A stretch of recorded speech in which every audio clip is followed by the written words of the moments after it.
Just a warning that this content we're about to cover in the story may offend some sensitive viewers.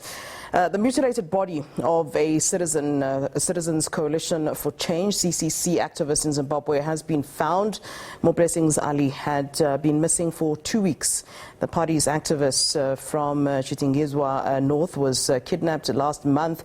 The opposition had accused ZANU-PF of orchestrating the incident. We're now joined on the line by the national spokesperson for the Citizens Coalition for Change, Advocate Fadzai Mahere. A very good afternoon to you, Advocate. Thanks for joining us here on SABC News.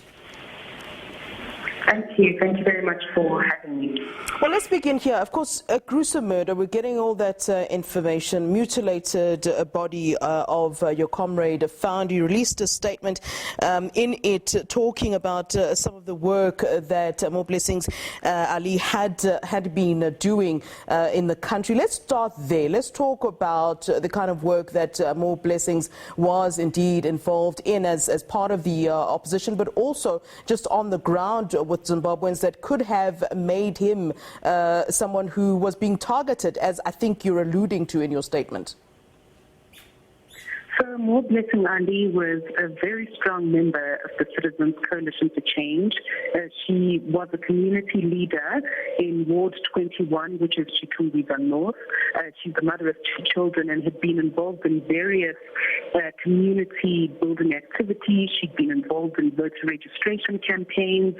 She'd been involved with mobilizing women in that ward and in that constituency. She was a prolific member of the CCC who made no secret of the fact that she believed and was aligned with our movement. And we certainly are confident that that is the basis upon which she was targeted. And, you know, you've spoken of the murder.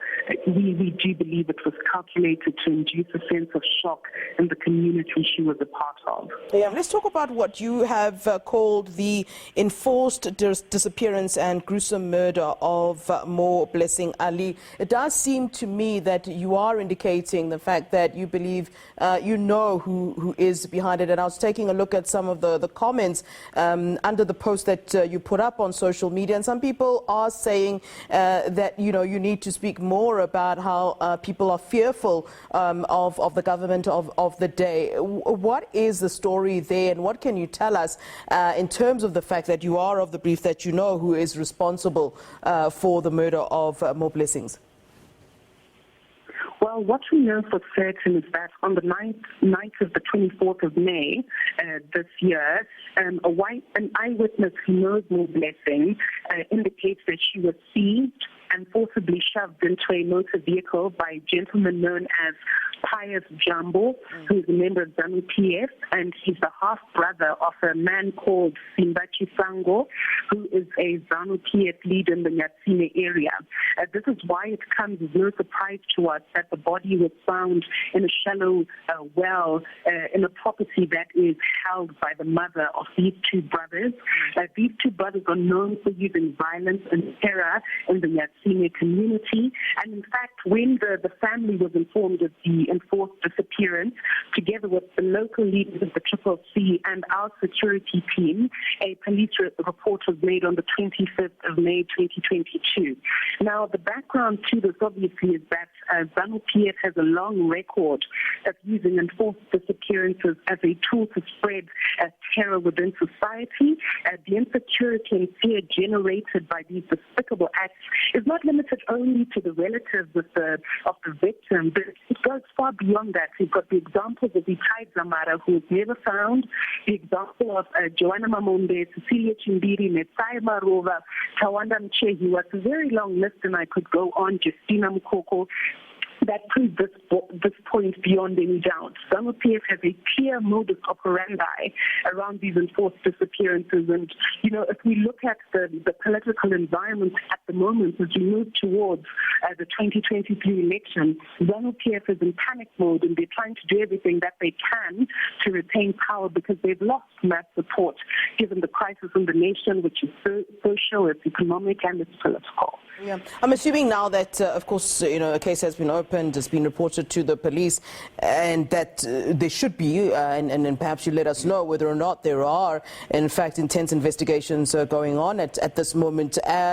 We also know, and it's a no-brainer, that where there is a suspicion that people in government or people closely linked to government, it sometimes may be difficult to get to the bottom of these particular cases. Are you aware of that, and what is the plan having that in mind?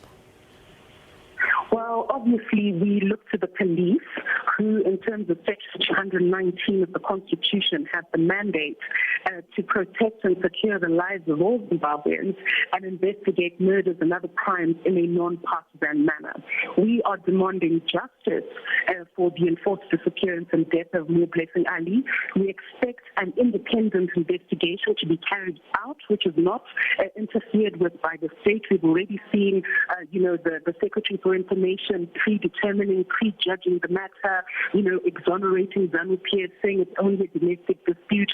We expect the police not to be influenced by this, but to act independently and professionally so that we get to the bottom of it.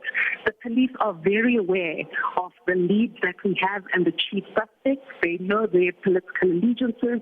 They have not done enough, in our respectful view, to locate Pius Jumbo, who was last seen with Moreblessings Ali, and to question Simbachi Sango, who's on record saying that, look, please look for her, and if you don't find her, you can come back to me.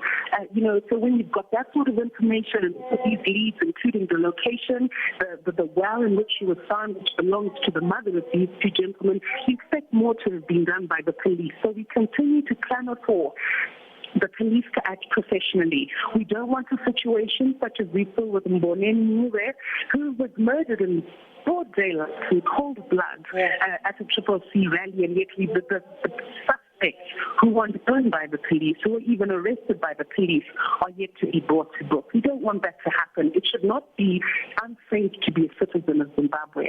Zimbabwean life and dignity must matter. We cannot just allow for citizens to go unaccounted for two young children to lose their mother in circumstances where there's just no justification for this, and just because she believed different and was a member of the CCC. Yeah, Advocate Mahere, just a closing question here regarding the fact that, as we know, Zimbabwe is going into elections next year. Is there worry and concern from your members and the leaders in CCC that, incidents like this may happen again? I mean, I would assume that this is some sort of a warning, and no doubt people would be fearful of these kinds of warnings. And how would it then affect, the way that you campaign, the way that you, communicate with your followers and those supporters that you have? Is there a general fear inside your camps about what's to follow?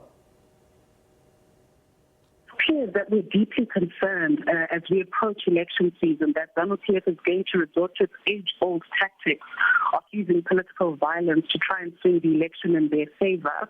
The Afrobarometer report has just released information and data to the effect that over 70% of Zimbabweans believe that the country is going in the wrong direction. The CCC is a new baby, but, in the last by-election, we saw the CCC winning over 2/3 of the vote. And so we see that there's a clear panic by ZANU-PF, and we know that when ZANU-PF is in panic mode and its back is against the wall, it resorts to violence. Which is why we've sounded an early warning to SABC, to countries, who monitor elections in Zimbabwe, to civic society actors that, look, we do need to spotlight the crisis in Zimbabwe and make sure that we monitor the period in the lead up, the long-term period in the lead up to the election, to ensure that there is protection for citizens, and basic political affiliation is not something that is criminalized, so to speak, and that citizens don't live in fear.